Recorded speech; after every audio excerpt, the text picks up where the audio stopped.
Welcome back to the Press Start Podcast. I'm your host Vic, aka Mr. Never Chill, and this is episode number 76. And of course, I'm joined by my co-host Lunatic Oblivion. Hey guys, welcome back. New year, we're almost done with January already, and we've already got two big games come out. We've got another one on its way this week here. Have you got to play anything new this week? Not new, man, but I did finish up two games, and just been playing the two main competitive games that we've been playing, both COD and Overwatch. But let's yeah, we could just dive right into actually what we've been playing. We could just kick it off with the game that we both been playing and actually recently just beat, and that's Road 96, man. What was your thoughts? Cause I watched you play and beat it today, and I saw a little bit different things than my playthrough. So I Road 96 was an interesting game. I was talking with Disney about it in the car today, and I was kind of like, it wasn't a good game, but it had a lot of potential, and I think it's going to add something to video games as a whole. I think it itself isn't going to be remembered, but the impacts that it has on game design in the future will be.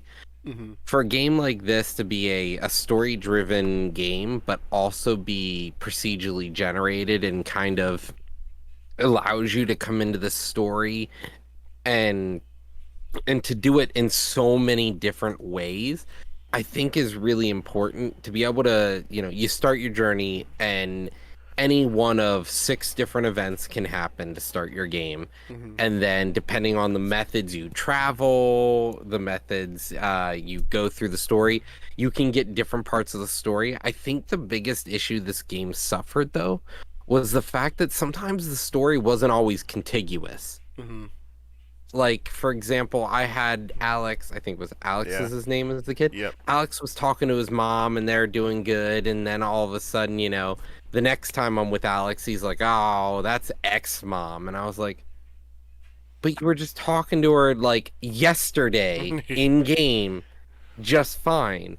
So like there is some issues with the storytelling, I thought. I think though, as a whole, this game offers a lot as like a new way to tell stories, a new way to have an immersive genre, but Mm-hmm. it itself didn't have the impact I think it was hoping for. Yeah, yeah, for sure. I really just enjoyed the story that was there, like the grand story, but yeah, like the little Mhm. character arcs in between, um, could feel disconnected at times. Where like you felt really disconnected with like Sonya. You were talking about how like how did she go from this like really I don't give a fuck about anybody to oh I killed this person I feel so bad, Yeah, and I was like it just well her story arc and my story made sense because like she's just like this rich famous person but she's covering up like the deep down inside like the whole time you can tell she's putting on a front, and then you get to the end you're like okay now I understand why she was suppressing her feelings her emotions yeah. with everything that was going on. But like for my playthrough, it just she didn't come off as like this deep character, but like the way they portrayed her story, they're like, oh, okay, Gerard is now about to kill her, and she's like, now, in this moment is when I'll reflect out loud about how I was a good person at one time. And you're like, it doesn't really feel good the way they address the story, the way they approach it, because the character development felt forced. Like the character itself took a 180 because at that Mm, moment I felt like 10 years worth of time for her to decide randomly now is when she's going to reflect when she's just a horrible person the whole way through the story. right. So there was a lot of bad storytelling and there was a lot of, I think, issues with gameplay, for example. Like every time you got control, it felt like they were trying to make a visual novel Right. in a way. Like, because to me, that's one of the core storytelling kinds of video games is visual novels, because that's all they do is tell a story. I felt like this was like, all right, let's take the idea of a visual novel, but make it a gameplay. Let's give it a gameplay element. And a lot of visual novels do that. But I've played, H games, H visual novels that are actually have a better story and better character development than what I felt like I got here. Hmm. And that's kind of rough because it felt like they could have done better with the story if the gameplay kind of didn't feel tacked on. Right. Like some of the mini games, like trying to get the cucumber out of the Right, you fridge. have to move stuff around to unblock it when you could just like in theory just reach across and grab it. Like I was like, I grabbed the okay. cucumber. Yeah, I was like, why can't I click on the cucumber? Why are there arrows? And then I did it, and I was like, oh no, that's real stupid. Yeah. But yeah, overall, I personally I think I gave this game like a 7, so it's like a good game on my scale because I enjoyed it. It wasn't like I was like it wasn't one of those games like I gotta beat this game. Like I didn't feel like I forced myself to play it. It was just a game that I just enjoyed playing through because I was curious like what was going to be the ending. So I'm not gonna rate it anything less than maybe at least a 6, but it's definitely a Yeah, 7 I'd because give it a seven's a good game. 6. Yeah, 6 or 7 would be Like a good to game. me, it definitely felt like a 6 because like the soundtrack carried everything. That's That is the core of the game was like they put all the budget into soundtrack and then they were like, "Oh shit, we were making a game, weren't we?" yeah. Yeah, I definitely enjoyed the music. Like I said, when I hopped in your stream, I even told you I was like, yeah, like the audio is like dope. I love the soundtrack. Yeah. Yeah, like I found myself at multiple times the just just per, the bonging my head the there. perfect I was headbang, digging it, dude. the It perfect was headbang so music at good. one time. I was like, yeah, this is a perfect game right here for like getting into like this. But then the story would happen and you're like, Okay. and like the fact that you played across multiple characters, it felt as though you were, you were destroying the lives of these kids to make the world greater because like Mhm. if any one of those characters was my character and like at the end of the day you want to survive, like I would have just played it as the hitchhiker route. Like you have the option for like authoritarianism, democratic, or like, fuck this, I'm out. Mhm. And it felt like it felt forced to try and be the good guy because you got multiple choices. Like if you died, there was no repercussions. You're like, oh, that character's dead. Whatever. Right. Moving on. Yeah, I mean, because like there was no connection to your character that you played as. Your connection was to the 6 characters that or the six Yeah. different interactions you had with those And other it people. felt bad because you were like, what's the point? I don't need to make it to the end. I just keep playing this out. Who cares if I survive or not? Right. It And just it felt really bad because like then you could play real stupid or like you and like I felt like I was also playing pretty shitty because I was sitting there, I'm like, I'm just breaking into everyone's fucking doors, lockers, right. stealing Picklocking everything. everything. This shit's mine, bro. You lost this. Oh, you have this safe. Well, guess what? I'm a hacker now too. Yeah. Yeah. Hacker man. Yeah. So overall, it's not that bad of a game, but I'm definitely curious to see how it has the impact on the gaming industry, like you said. But I want to talk about another game here that's on your list. Brand new game just dropped last week. Fire Emblem Engage. What's your thoughts so far?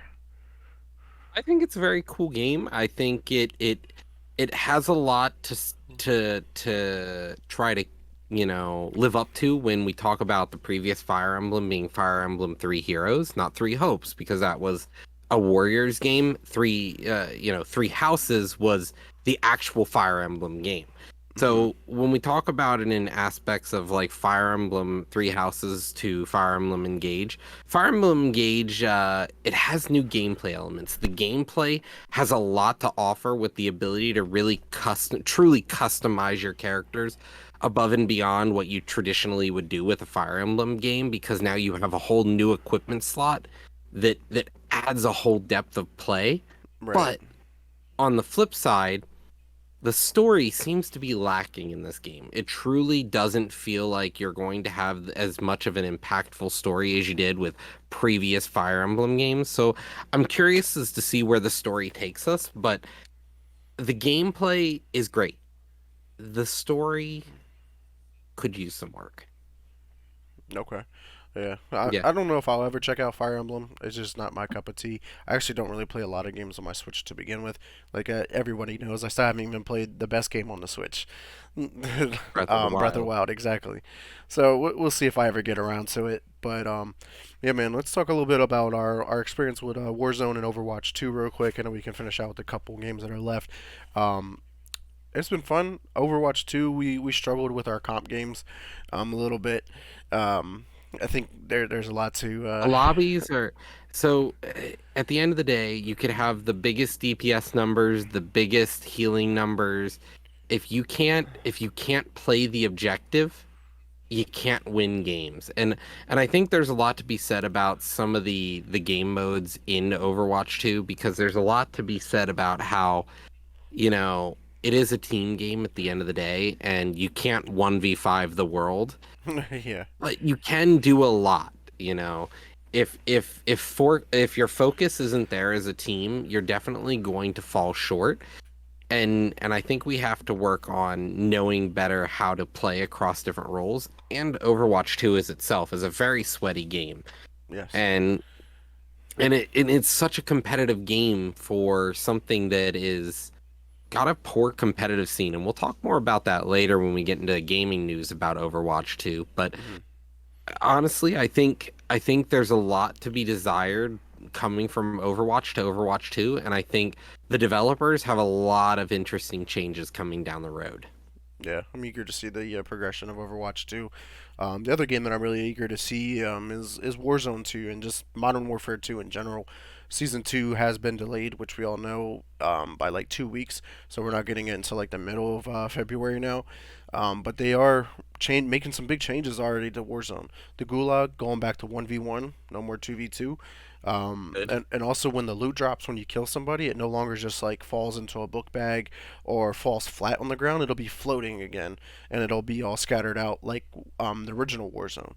So that I think that's going to be big. That those are a lot of big complaints from the community, and they're trying to listen to the community as much as possible because the player base has dropped significantly over the past couple of weeks. So definitely curious to see how Warzone plays out. But Roger, tell me a little bit about Crusader Kings 3. How's that been going over the last week or so?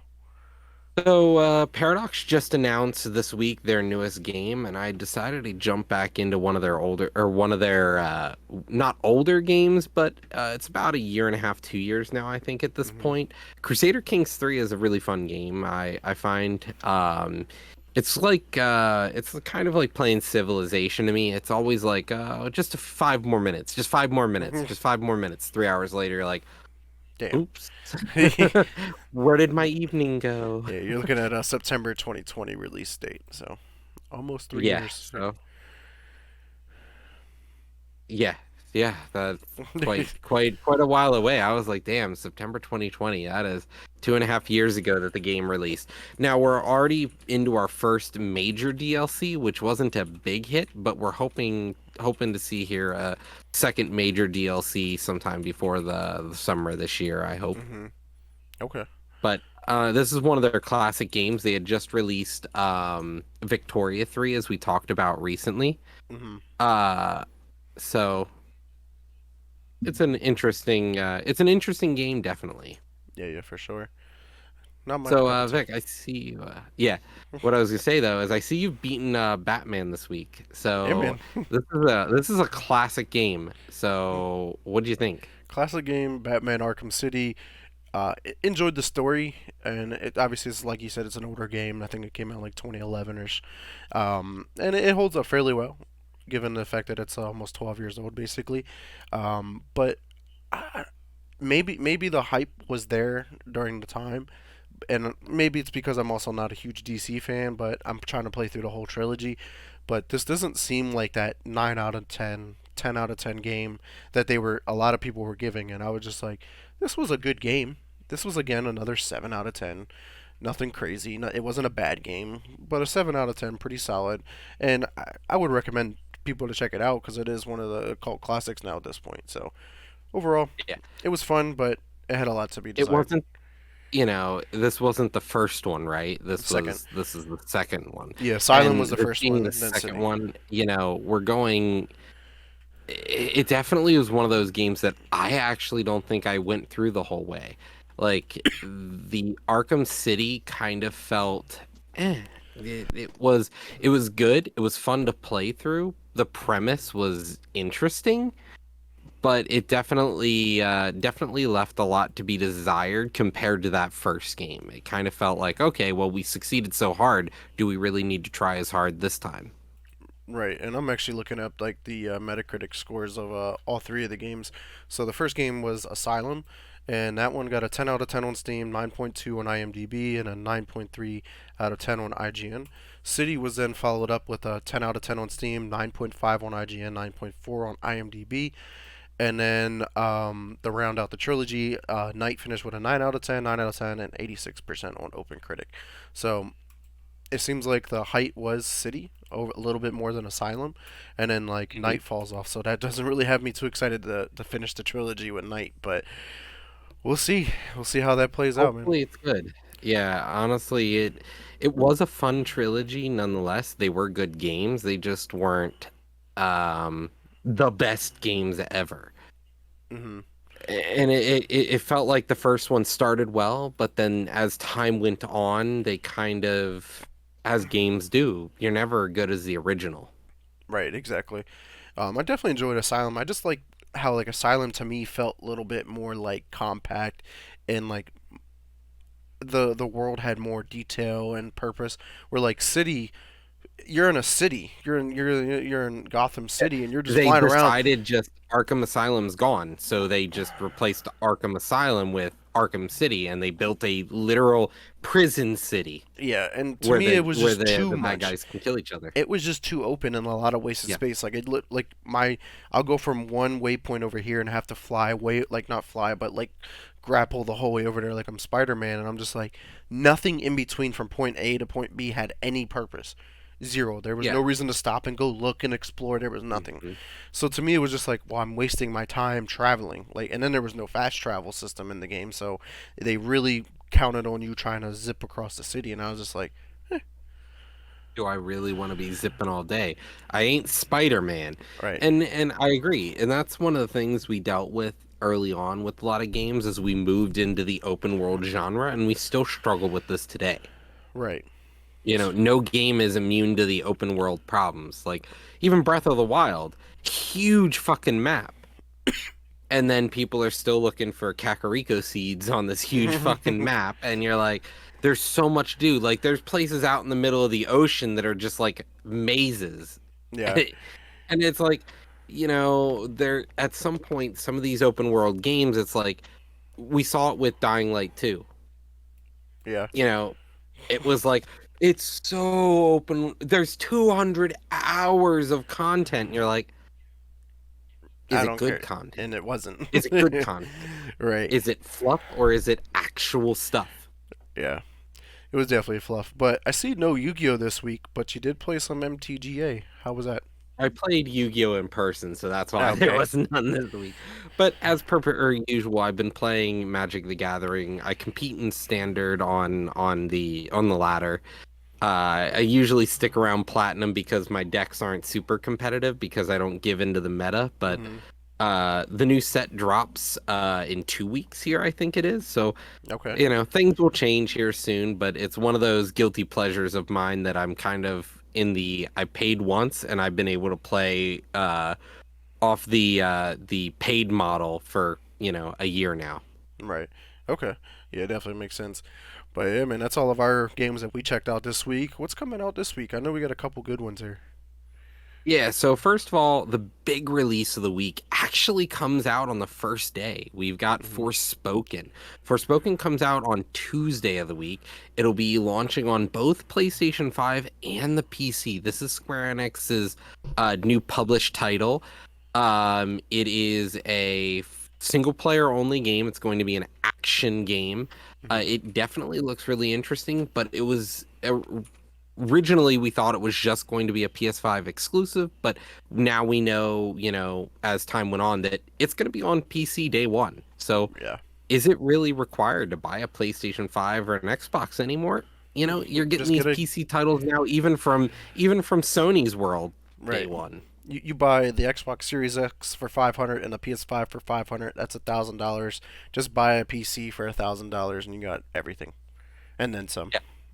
And you're paying less for games on PC too than you're paying on console. Some console games are $70 now, whereas PC is selling them for 60, Right. When 50. not You can get them Forspoken. on sale. Forspoken will Like, be 70 for bucks. example. Yeah, but like for example, we're talking about we've got Forspoken already on PC for $50 if you want to get it before it releases. Yeah, A bunch of games are coming out cheaper on PC than they are on console, which is kind of interesting to see. right. We also have two other games releasing on Tuesday. We have a remake of the classic game Risen, which is a 2009 PC title that Hmm. eventually came to Xbox 360 a year later. Um, we're looking at it joining the PlayStation 4, Xbox One, and Switch on Tuesday of this year. So this is 13 years after it came to Xbox 360 and 14 years after it came to PC. We're getting a re-release of the game, and it's not even a That's remake, it's a re-release. right. It's just a remaster, I guess.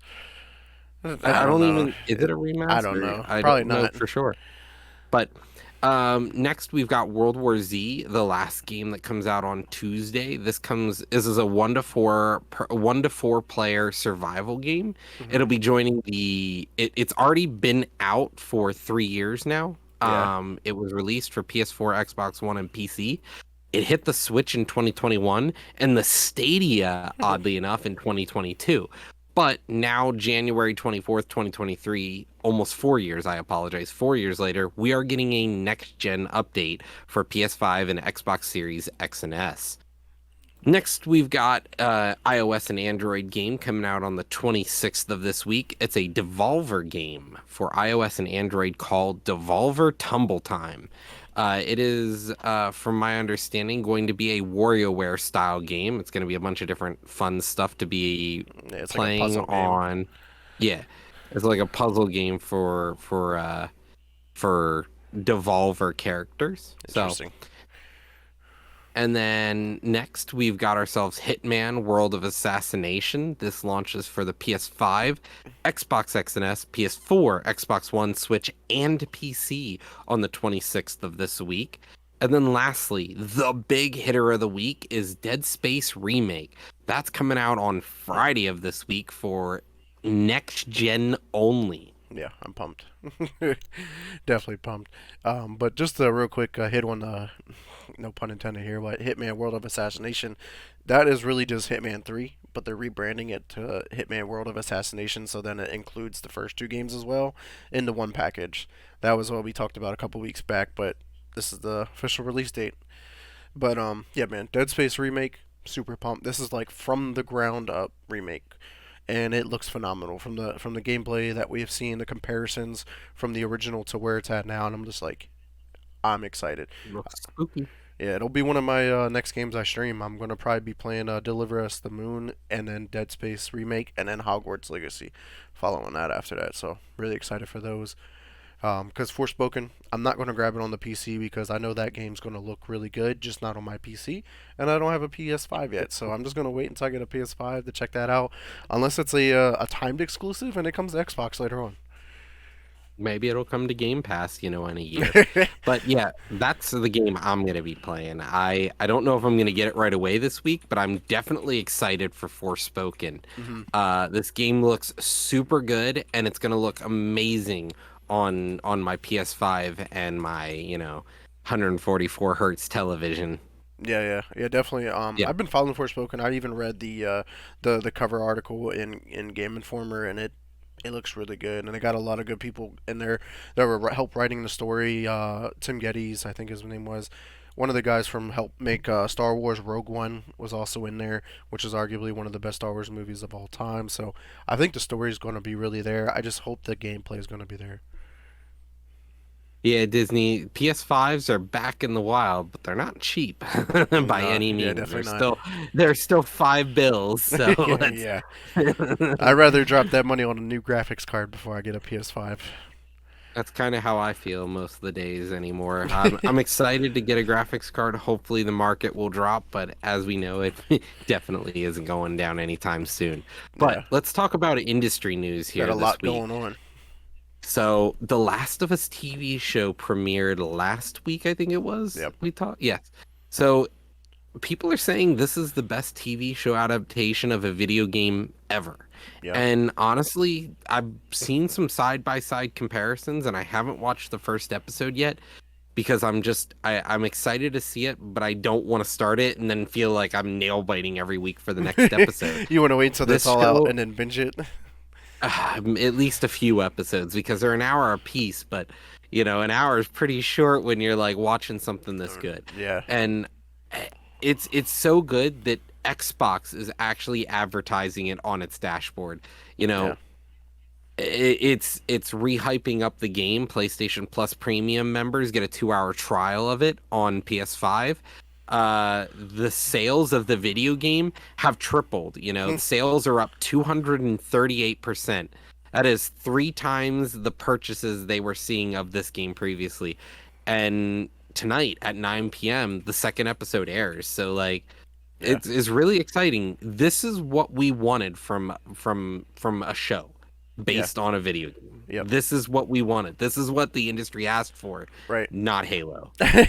Yo, it's so crazy. Like as you were talking about the side by sides, like they literally had a side by side of the game and the TV show, and there was a part in the scene where the lyrics, the script was word for word from the game into the TV Mhm. show. Like that is what we needed with Halo. Like, how do you have the main, like, the face of Xbox come out, and it's this random ass Halo show that has nothing to do with what your games are about? Like, that is just Yeah. mind blowing. And they're Man, like, it's not even canon. And it's like, why do I want to watch it then? right? I have no meaning or purpose because I care about the Yeah. real Master Chief story. I don't care about this make believe Master Yeah. Chief character I over want here. to know where Master Chief was off fucking about for a year or two at some point. I want to know about his early adventures. Because Master Chief didn't start with Combat Evolved. Combat Evolved, they're waking one of the most like they're like the most decorated super trooper they've got. They're bringing him out of cryo storage, and they're like, "I'm sorry, Master Chief, we need your help again." Like, I want to know what happened before that. That they're like, Master Chief is the guy, Yeah, yeah. and instead we get Master Chief big dick energy. Yeah. Well, hopefully the Gears of War TV show, movie, whatever they decide to come out with, is gonna be like so close to the games. Like they have to Yeah, take the and success they're of Last of Us and so make that. and like Gears is such a really well written story. Like as a kid, I cried Yeah. in Gears when he opens up the casket and his wife's almost dead body drops out and he has to put her out of her misery. Yeah. Like that was one of the most heart-wrenching moments in gaming. Yeah. And now what if they rewrite him as just another sex-crazed monster like they did Right. with Master Chief, I guess, Like what the fuck? Yeah. And this time they're gonna put a helmet on and they're never gonna take the helmet off, so you don't know who's Yeah, underneath yeah, it. So they just switched yeah, them out. exactly. They had the wrong story script there. But yes, that's awesome to see. Hopefully we'll just see more games. Obviously we know a bunch of games are being translated to different media, so hopefully this is the first of many to come where they're top of the charts. But Roger, what's going on in the in Tencent world? So Tencent had some big news this week. Chinese Community Party, the CCP, the people who run the Chinese government have now taken a golden share, a large share, like they are part owner now in the Tencent video game publisher. This is crazy. What kind of shenanigans are we going to get up to now when now the CCP is not only telling you what to do, but now running the show? Right. And I think this is going to have more implications like outside of China as well, because China and obviously the rest of the world are not on good terms right now in regards like media and obviously like the civil rights and just the humanitarian stuff. But at any given moment now, China can just be like, yeah, well, you guys have no access to anything Tencent owns at any given moment, and you don't realize like Hmm. Tencent owns a large chunk of the gaming industry, large. Like bye Hmm. bye Fortnite, bye bye Rocket League, bye bye Fall Guys. Like these three those are Yeah, three pretty big games. Like and there's tons more to go off of, but those are the three most common ones that people will know. No more yeah. Fortnite. Like that would just the Like, world would collapse. The gaming world would and look collapse. how quickly, China goes to fight with people. Like Blizzard fucked up this week. Like this week, all of Blizzard's catalog is being pulled from China, I believe it is. I think so. Yeah. So, like, that's huge. Like, Tencent now being the largest gaming industry, like the largest gaming publisher in the world, is now owned by, the communist regime. Yeah. Just hopefully this plays out Pretty spooky. in the consumer's favor, but man, It's definitely not. I know.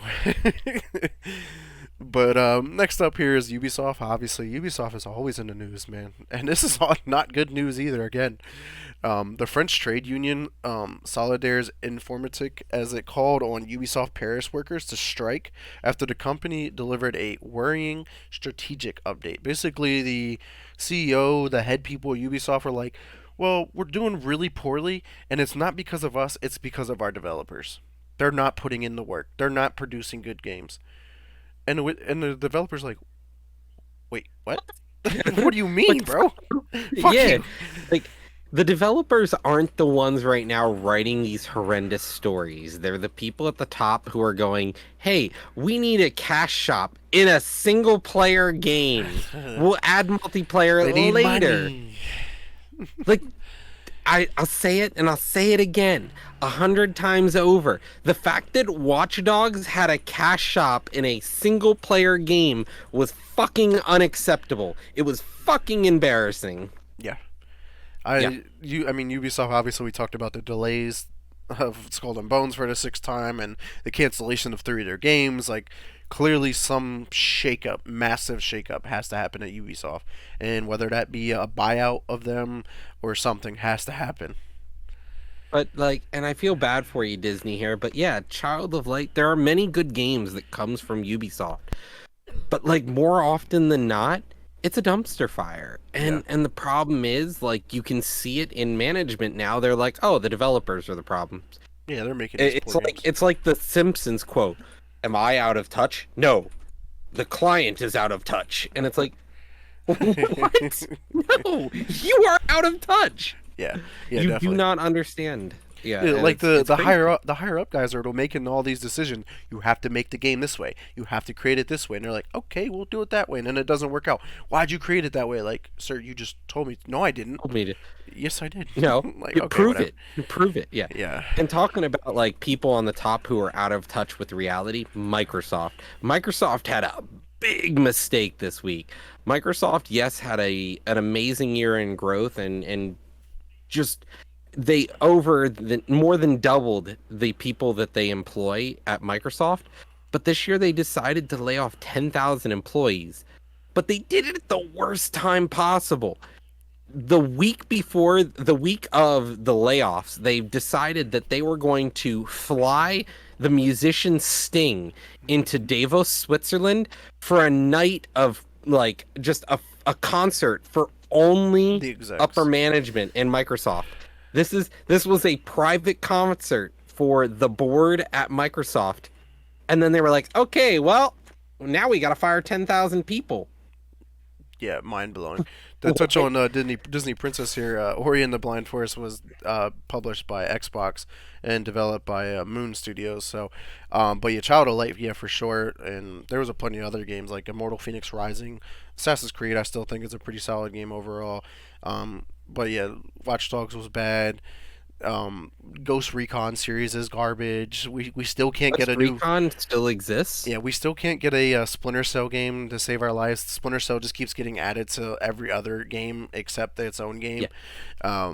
So yeah, Ubisoft is in shambles. But yeah, Microsoft, man, bro, Making some bad PR moves right? right when they're trying to buy another company too. It's like, okay, if you're gonna try to buy Activision Blizzard, how are you just splurging on private concerts for these, hedge fund executives and then laying off 10,000 employees? Like, what the fuck? Yeah, Like, these are people who need these jobs. These executives are the kind of people who get bonuses in the millions every year. Like, right. it's fucking disgusting and fucking embarrassing if you ask me.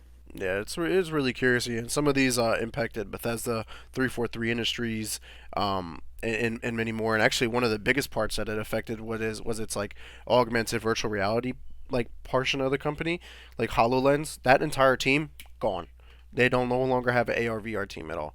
and I'm just like And I wonder why. I'm really confused because Microsoft has a military contract with the United States to produce those HoloLenses for the military. You say that, but actually that got pulled because it was making soldiers sick. They were getting Motion sick sickness. and nauseous, motion sickness and stuff like that because it just didn't work. And so Microsoft is like, oh, they like tested it out and like didn't figure out that it was a bad idea, and then they're like, let's hand it to the military. Let's get into the military industrial complex. Like, No, what the I mean fuck? I really like the HoloLens. It's just really expensive, so it's not really meant for the average It's consumer. just not feasible, But and but that's if the issue. that's the future, like it's a headset that actually allows you to like interact with the virtual world, but in the real world at the same time, and you see everything Yeah. real time. And it's not like you're put on the PSVR or the Oculus. Like you can't see the real world, period, at all, Well, unless you can with those the headsets. They have lenses yeah, on them in it, and you can actually see the real world in real time with a camera. But they don't show that typically. yeah, The games all remove that. But like the HoloLens is it's kind of it's kind of in this sense like with the new electronic cars, like it's new electric early. cars now have gaming HUDs almost Yeah, as you're driving. Like yeah, Disney and I took the new Nissan Aria for a drive, and like it's got a heads up display that gets cast onto the mirror now, and yeah. it's like it's pretty interesting. Yeah, it'll be interesting to see how the technology evolves. Obviously, we'll see the augmented virtual reality get better over time for sure. But moving on here, we got some more Discord news. This actually was interesting. They acquired a new app called Gas, which I've never heard, but this is an app that teens have been using to anonymously compliment each other, and that's good news. Like that's like a good Yeah. PR thing. I'm just curious to see how this gets implemented into Discord, or like are they going to keep it separate, or like how is this going to play out? But yeah, other than that, I don't really know much about the Gas app, but I guess we're just getting a little old for that. We're pushing 30 here, so we're no longer a teen. Yeah. So that's interesting. It's definitely interesting. Uh I'm not sure how they're going to integrate it though is the thing. That's what I'm really interested to see. Like I guess you're allowed to like if you interacted with somebody on Discord because obviously you can join public Discord servers and you really enjoyed your interaction playing a game with somebody, but you didn't want to approach them or make them feel weird, so you wanted to compliment them anonymously within Discord. Like I could see the yeah, how it could be implemented. a kudos system, kind of Yeah. like you had back in I don't know, Overwatch 1 that's gone now, or in like some of these other competitive shooters like I forget which ones had the ability to essentially commend your opponents. You could give kudos to your opponents for being like, oh, League had it, I think, where you could be like, oh, this player was fun to play against. I'm gonna give him a commendation. Like, whereas you can barely even do it to your own team now. Like, Right. Yeah, I can't give any kudos to any time I play with the 5 stack with you guys on Overwatch. I'm like, well, that sucks. there goes my level, Yeah, I my can't. my Not allowed to endorse commendation. nothing. But speaking about Overwatch here, this is some interesting news, some legality issues that came out, which is pretty big, honestly. The Overwatch League team started a collective bargaining process against the official Overwatch League, and basically, majority of the teams have retained a British law firm to start this process against the league after high operating costs and continually missed promises on revenue. So basically, the Overwatch League is like, hey, we promise you you're going to make X number, and then when it comes back around, they're not even coming close to that. So I Well, see. what happened is they dropped the ball. Overwatch League has been kind of a dead league. It hasn't been able to compete with even things like CS:GO. Mm, Like it just the Overwatch League has been so unsuccessful. Even in terms like look at Hearthstone. Hearthstone is barely succeeding. And now we're like, okay, now we're talking about Overwatch, which was a dead game for the longest time until they re-released it yeah, under a new rebranded name, it. and Yeah. still they're failing to make numbers. Yeah, so it'll be interesting. Basically, the goal, though, for these discussions is the teams will be awarded some kind of economic relief because they spent anywhere from 7.5 to $10 million in franchise payments, as well as $1 million in operating costs on each year. So they spent roughly about 16 million on a league that has a lackluster viewership. Like you were saying, it's not as big. So the profitability that they were promising in reality was just not They there. reported losses. Yeah. So these teams aren't making any money back. Like the sponsors aren't there, the game isn't there, the viewer base just Right. isn't there. So like how do you make any money? Right. And obviously, me and you were both in the competitive scene, and I never have I ever clicked on Twitch and be like, I'm going to watch the Overwatch League, and I'm like, that never They crossed my they mind. have to they're literally giving people Overwatch like Disney's talking about it here that she wants the Overwatch League to come back just so that she can get a skin in game. Like the fact that Overwatch has more rewards for trying to watch it than to actually play the game shows how much they don't care about the layman. They only care about professionals, and they still continue to miss the mark. Like Yeah. the money's not there. Right. The Because game itself needs a invigoration to the player base. Like the player base is leaving. Same with Valorant. The yeah. player base is just not But there as much anymore because they but only even care that, about the top I'll still watch the Valorant League, the before I'll professional watch side. Overwatch. Yeah, like any day. Like Valorant, like watching pros in Valorant are fucking different. Like they make me realize I'm a noob at Valorant, even though that me and you were pretty solid at the game. We're pretty trash compared to those guys. And same thing with Yeah. Call of Duty. Like I love watching the CDL because like I know I can compete with those guys, but it's crazy to see their lineups and how they communicate, how they maneuver together without even talking to each other sometimes. And it's just like that's dedication and practice. Like you're playing 10, 12 hours a day with the same people every day. And you could just see it paying off, but it'll be interesting to see though how this lawsuit plays out. I think the Overwatch League teams have a pretty solid argument on this, but let's round out our industry news here with, funny enough, Riot Let's Games. talk about Valorant here. Riot Games revealed that they were hacked last week, but they said that no indication of personal information has been lost. So supposedly all of our data is safe. But if you had credit card information or anything like that, you might need to be on the lookout that somebody may have stole your information from Riot last week. Yeah, yeah. So I'm just glad that there was no personal information because typically with these hacks, they're like, hey, your shit was stolen. Something, something, Sony. Yeah, Sony. And speaking of Sony, Ryder, if you want to kick off our news with PlayStation. All right, so gaming news for the week. PlayStation just released a new trailer for 2023. So they released a year in preview for PlayStation, and this trailer showcased 20 some games, about 23 games here that are coming to the PlayStation. Their most anticipated games. It's a 2 minute, 3 minute trailer that shows Final Fantasy 16, Spider-Man 2, the Horizon Forbidden West DLC. You've got Forspoken in it. We've got Hogwarts Legacy and many, many more. So, if Yeah, you're interested to see some cinematic trailer for I was actually going to 2023 drop for it. I was PlayStation, going to get it up here yeah, once this ad was over because it's actually a pretty hype trailer if you want to be yeah, honest with it, you. it was a pretty smooth transition from each game to game. And while you're bringing up the video here, PlayStation Network did it again. They went down on the 17th for all of America, Europe, and Australia, which was crazy. Yet again, Sony fails to just stay online, the most simple of tasks. But in addition to Here's the the trailer. 2023 games, I got oh, it up. here we go.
Like this is the PSVR 2 game here.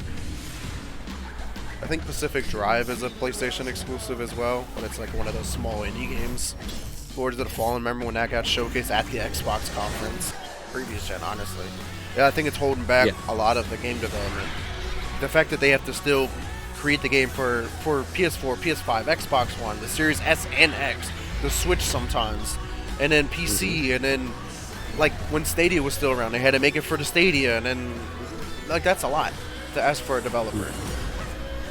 Yeah, no, it definitely is because you have to balance, the utilization across the different parts of the platform.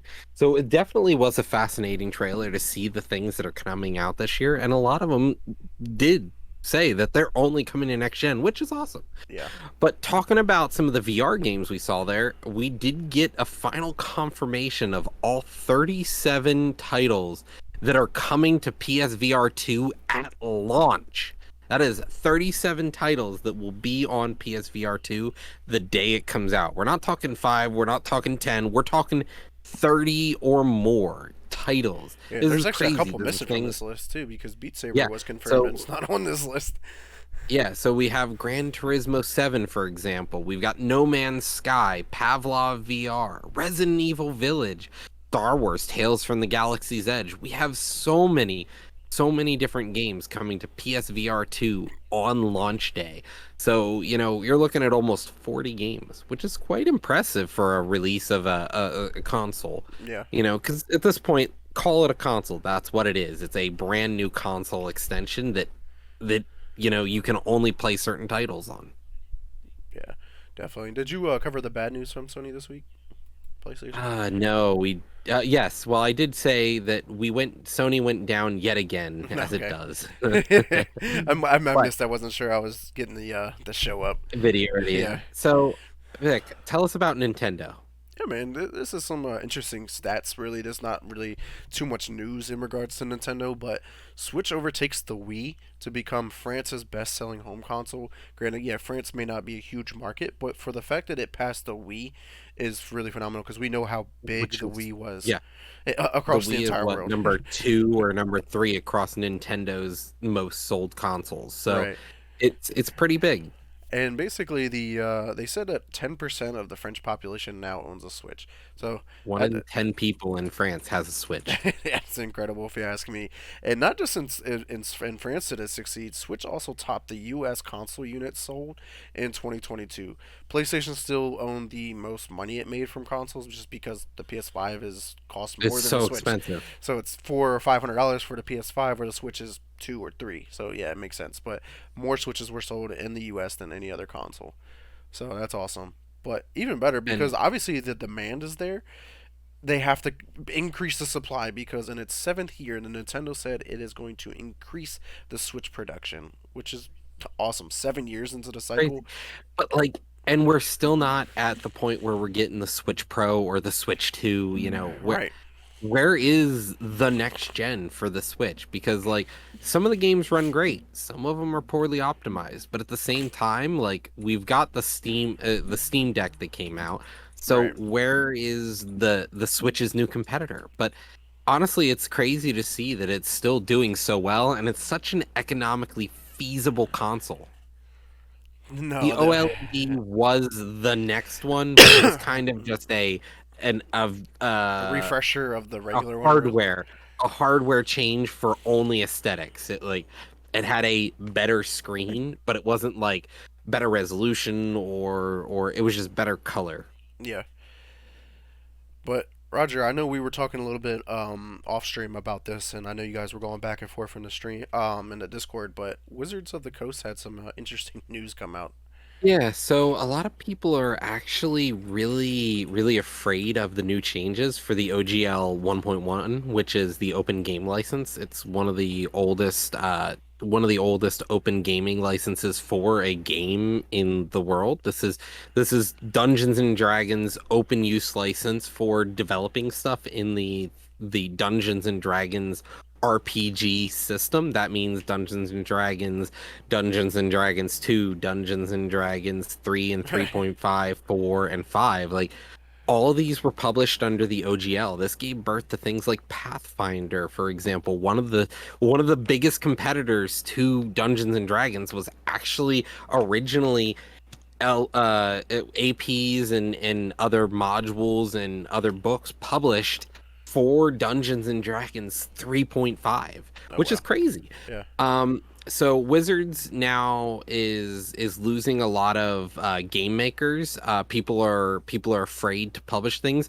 This doesn't just extend to things like Dungeons and Dragons tabletop. This means the Dungeons and Dragons video games, Baldur's Gate, a lot of these things that are Dungeons and Dragons adjacent, if they even remotely use these systems, they have to pay Wizards more money. Yeah. They have to get more licensing fees. It's kind of crazy what Wizards is asking, and they're like, "Oh, this isn't good. This is bad PR. We made more bad PR." So they decided to delay the Open Game License 1.1 release, and they wanted to make it less disruptive to creators. So they're worried that they're disruptive to creators, and they were like, "Oh, if you made something though in OGL 1.0A, which is like the last version of the 1.0 license for Open Game License, you'll have a grandfathered clause. So like if you made stuff and it's already published with the OGL, you're safe. OGL 1.1 only applies to anything new. So if Interesting. you make it after this point, then you have to worry about their whole marketing scheme. It's kind of like publishing something on Apple. Bend over, they're going to give you a proctology exam to publish. Yeah, pretty much. Yeah, so that'll be interesting. I'm pretty sure that'll be an evolving story. So we'll see how that definitely plays out. But some news on a dumpster fire that we always love to call it. Marvel's Avengers is finally getting its end to its development. The last update will arrive on March 31st. There will not be any new content going forward. So basically, all of those leaked, rumored characters that were supposed to come to the game are not coming anymore. And but all services will stay online. Like you'll be able to play the single player and the multiplayer continuously.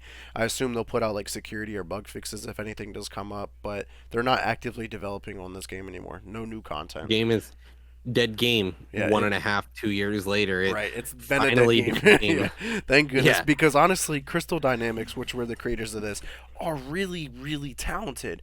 It was just the limitations that were again set up by the higher people that were yeah, not making smart decisions. But now they can focus their talents on the two next big games that I know that they're coming out with, because they're helping Xbox develop the Perfect Dark remake or reboot of the franchise, but they're also working on an untitled Tomb Raider game. So they got some two big solid IPs that they're going to be working on that I'd rather them go work on those than focus any more energy on a fucking completely dead game. yeah. Honestly, it's not drawing in the money, so why keep working on it? Yeah, mind blowing, dude. Like they really wasted time and money and resources on something that's been dead And since and the and first the year. thing is, it's the same issue they had with the Halo TV show, or even like so many other video games right now. It's like you build up a franchise and then you're like, oh, we don't want the voice actors from the Right. franchise. We don't want familiarity. Fuck you and anything and any semblance of familiarity. Why would we want you to feel like this is something that, you can recognize? Right. And actually, I'm gonna applaud EA for one time here, with the game Anthem, because we know how bad Anthem was, and the fact that they were trying to get that game back on its like rebound arc, whatever redemption arc, but they got to a point they were like, this is not salvageable. We're just going to stop working on this game before we Mhm. waste too much time and money, and just move on Yeah, to the we next thing. we fucked up. We fucked up. My bad. Next game. Like that's it.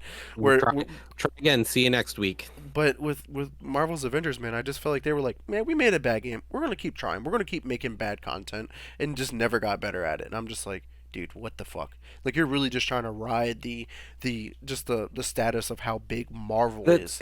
That's the thing. Marvel has become so bloated that like they just expect to be able to shit gold bricks, dude. I'm telling you, that's what happened with the Halo TV show. That's going to Mhm. continue to happen because people are going to coat ride on IPs. Right. So we have to show people that an IP, you really need to still put the love into it. It's like the fact that Avatar, the second movie released, it didn't do well as some people wanted it, and it's riding the coattails of hype, and that's why there's good box offices. You know what they could have did with Marvel's Avengers? They could have just turned this into like a platform where they create and build stories with all of the characters that are in Marvel, not necessarily the ones that are in the movies all the time in your face. Hmm. They could have just started to make take the stories that are in all of the comics and just brought them to life in the game. So then what happened in the comics are different than what happens in the movies, right? So then Hmm. because of the characters, they already don't look like the actors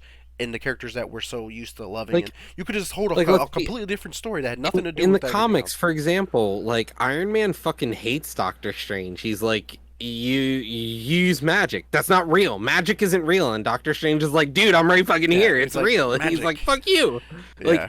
so you know, you could have these fun stories, but still put in the actual semblance of like that familiarity, because it's like when Iron Man isn't voiced by, you know, Robert Downey Jr., then it's unnerving. It's Right. unnerving. Right.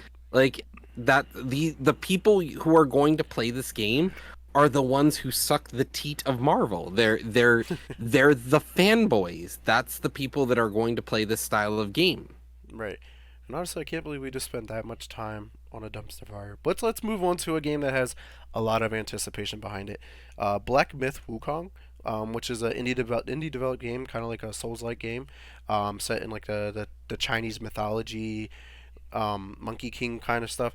Has been delayed until 2024. So just a quick update on that. Nothing too crazy. So I'm all for delaying a game. This game looks really beautiful and could has a lot of potential, and a lot of people have a lot of anticipation for it. So There's hopefully, a lot of good Souls-like games coming out this year. We yeah. have the Three Kingdoms style Dark Souls game coming out, what, in February or March. Hmm. You know, we've got this one coming till the summer of next year. There's a lot of good games. Armored Core comes out this year, you Hmm. know. Right, which we'll touch on here in a little bit. But just some Witcher 3 news. Obviously, we know the next gen just came out not that long ago, but they CD Projekt Red decided to release physical copies of the next gen games.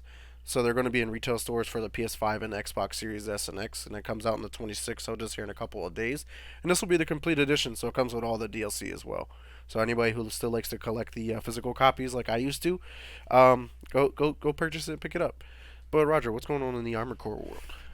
So Armored Core, we're finally going to get a gameplay trailer hopefully here, because there is an hour-long presentation at the Taipei Games Show on February 3rd. So if They you better know show if gameplay. the cinematic trailer that we got wasn't enough, you've got an hour-long show just dedicated to this game coming out on February 3rd. So we're excited. Maybe we'll get I don't think we have the official release date yet for it. Armored Core, I I don't think think it's so. just I think it's just 2023. So we might get a release date, gameplay. I'm excited because this is probably the game that From Software said is already done, you know. Yep. So now we're gonna get to see the labor of love. Honestly, I wouldn't be surprised if Um, they announced the release date at this yeah, presentation. that's what I'm saying. Like that's what I said. You know, I'm excited to see where we stand with this, and it's only 2 weeks away. But Vic, what's going on with Xbox now? In the gaming news as opposed to the industry news. Yeah, this is really just clarity, I guess. Obviously, we talked about the layoffs of the 10,000 people and how it was going to affect 343 Industries. But when that news broke, the rumors were going around that they had been removed from producing and developing anything Halo related, and it was just going around like wildfire. Like this is fact. This is what's happening. But they had to issue a statement basically saying that they will continue to develop Halo now and in the future, including epic stories, multiplayer, and more of what makes Halo great. So hopefully they can. That's a And we knew that was a lie. Yeah, so hopefully they can actually get back to making Halo great again because it's been rough. It's really been It rough. very rough. So I It mean has. I miss playing Halo. Obviously, me and you talked off stream that we wanna play through all of the Halos. Like I felt I didn't feel satisfied with the ending of Yeah, Halo Infinite. well, it But sets up like the story DLC they're supposed to be coming out with. So, but where's that? win. Yeah, Yeah, right? Like yeah. yeah, So it's fucking silly how far we've come. But let's talk about some gaming rumors here. We've got three big rumors coming out here: Metal Gear, Persona, and Pokemon. So, Metal Gear Rising voice actor claims that new Metal Gear games may be coming soon. We yeah, may see a Metal Gear announcement this year, which is pretty cool. Whether it mhm, be a Metal Gear Rising or a Metal Gear Solid.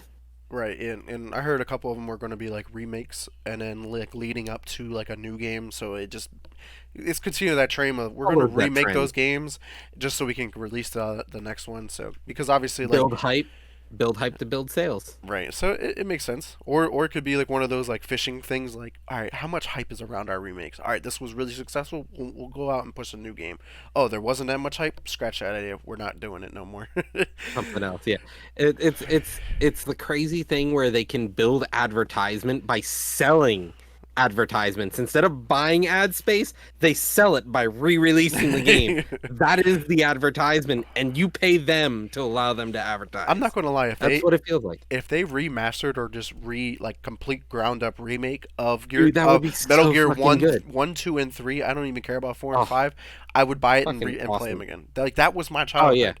Like I Knock, knock, love, knock. yeah, Huh? having beaten the game, you unlocked like that stealth ability, so you go anywhere, just like knocking. Hmm? Hmm? Yeah, so yeah, And the fact that like at one point in the game I didn't know this, but like you were trying to get a phone number and the guy's like, "Dude, the phone number is literally on the back of the box." And you turn over the fucking box to the game and the hmm phone numbers are written on it and you're like, oh. "Oh, so it is." Yeah, like that was awesome that it broke the fourth wall. Yeah, like he's like, "I see you've been playing Sly Cooper or I see Yeah. you've been playing Twisted Metal." And you're like, "How do Oh, you know? yeah. As a kid, you're like, what the fuck? This motherfucker's about to kill me." Right. But But Vic, what's going on with Persona? yeah, man, this is just like more of like a recap, some more information in regards because I brought it up last week. Persona 3, I guess remake along with Persona 6 is reportedly far along in development, and apparently there could be revealed this summer. And I'm thinking E3 or Summer Games Fest. I'm probably thinking Summer Games Fest just because Yeah, definitely Jeff, Suffer Games Fest. Jeff What's Keighley, E3? yeah, Jeff Keighley, man, is just he's the man. Like he's the man right now, and he knows how to talk Yeah, to these companies and get them on board and showcase it really well. definitely. And lastly, we've got Pokemon rumors.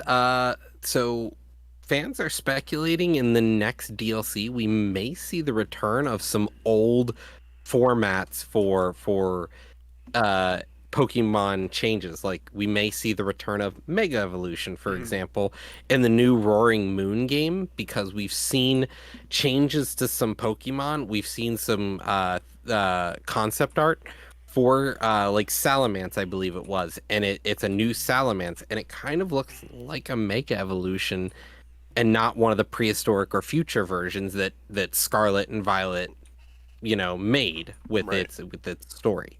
right. Um, so that'll be interesting. I haven't Vic, played Scarlet and Violet yet, but I definitely want to check it out. it definitely is getting better by the day because they're trying to patch it. The game felt rushed. It was rushed, but at least, they're going to go back and make the game better. So, like, if you waited, maybe you'll be able to catch it for cheap at some point on a sale and Yeah. hopefully enjoy it. But this week, we actually have a deep freeze moment. We had some interesting news that I found today, right before the podcast. We kind of want to just take a moment to think about this and kind of talk about it just as a deep freeze moment. An artist, a musician, discovers 20 years after he released music on the internet, 20 years ago, it was actually stolen by a Japanese company that made a game called Road Trip for the PS2. This is a game that had like a cult following, maybe you would call it. Uh, there are, YouTube videos about the music from this game and how it was so good. And it turns out the producer of this game may have just stolen all 10 songs that they used in this game from this guy on the early days of the internet because they can. Back in the day where this is the time of Napster, like you put music on the internet, it's stolen. So it's interesting to think, like, what do you do 20 years later after you find out somebody stole and made money off of your artistic property? Like, what do you do 20 years later? Right. So I mean, just from the video that we watched from this artist that he was talking about it, he was just like, he's looking for help. He's looking for that legality, the people who can look into the international like copyright stuff, because like, but it comes down to also, was it copyrighted at that time? Like, what deemed it his? Like, music is one of those things that could be used and manipulated in any kind of way. Like, if it's altered, then it's not no longer original. It's a parody. Right. So It has like to be parody. there's a lot of gray area in that kind of stuff. But I mean, it doesn't hurt for him to try because he could get some kind of royalties from it. Like, that company may have to pay him based off of the success from the game from 20 years ago, maybe. So it doesn't If hurt to they're even try. around. Right. If. Yeah, big if. Yeah. So I'm really curious to see how that plays on, but it just goes to show like how important it is to copyright or like protect your work, especially if you're going to publish it, like for everybody to be like, "Oh, I like this song. Click download." I mean, there's softwares that you can just record what you're hearing right now. So like there's so many ways to pirate the stuff and then just write it off as yours. Definitely. And like one of the interesting things though is in the original versions in the original code for the in the audio for the game or for the music, the guy actually put his social security number and birthday in the audio code Smart man. so that if somebody would stole it, he can easily identify it as his. So like that's crazy. Like the Yeah. fact that they could have just stolen this and not known that he left the time bomb in there so that when he goes to find it, he's like, hey, you stole my music. Here's my social security and birthday in the actual music. Yeah, that was funny when he said that, and then he also said that he has the game and he has a PS2 being shipped to him, and he's gonna play it and check it out, and obviously listen to his music that was used in a game, so that'll be interesting for him to experience nonetheless. But I'm I'm really curious though, like how like it works for any developers compared to like bigger companies. Like, do they have to do the same process? Do the like, artists get paid the same way? Similar ways? Like, how does that all work? Is really what it. There's like so much that goes behind the scenes in the contracts and whatnot. But I don't. In the end, I don't think that this guy's gonna win anything just because of how far along it was, how long ago it was, and I don't think it was copyrighted.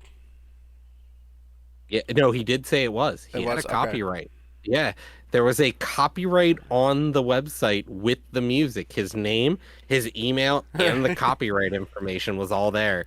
So like Curious, if his shit was stolen, like that's crazy. And he's like a well-known artist too. right? And it'd be interesting Yeah. to like you were saying, like, what if they don't exist anymore? Like, what if the people who were involved with making this game are all dead? Like, then like who gets charged? You know, like who pays him? Like, how does that all work? And then and on top of that, he's from the U.S., right?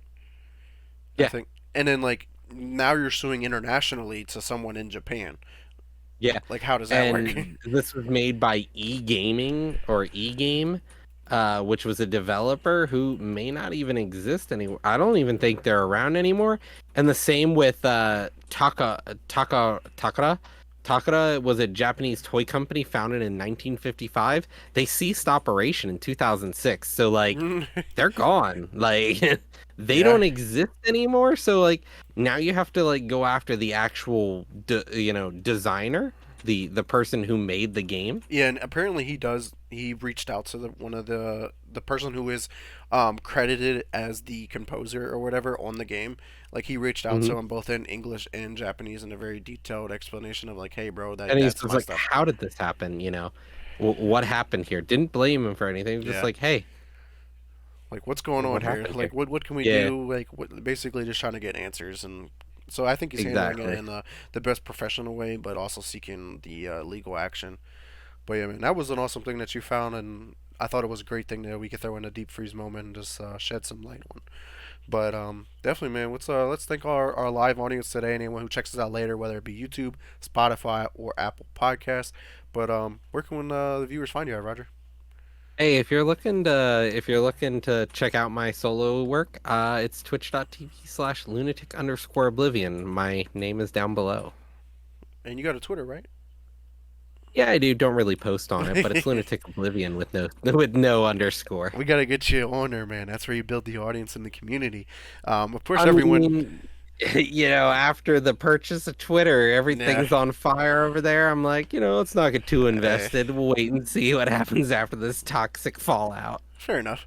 Of course, everyone, you can check me out at Twitter. I'm on there every day, all day, both on my personal and obviously the Chill Zone's Twitter. But at Mr. Never Chillin underscore, and then Xbox is X Never Space Chillin. You want a party game? Hit me up there. Facebook is Vic Brubacher. That's for questions, concerns, or you want to come on the show. And of course, I'm streaming over on my Twitch at twitch.tv/ Mr. Never Chillin. Be sure to check out my social media for my stream schedule on a week to week basis. But we want to thank everyone again. But until next time, peace.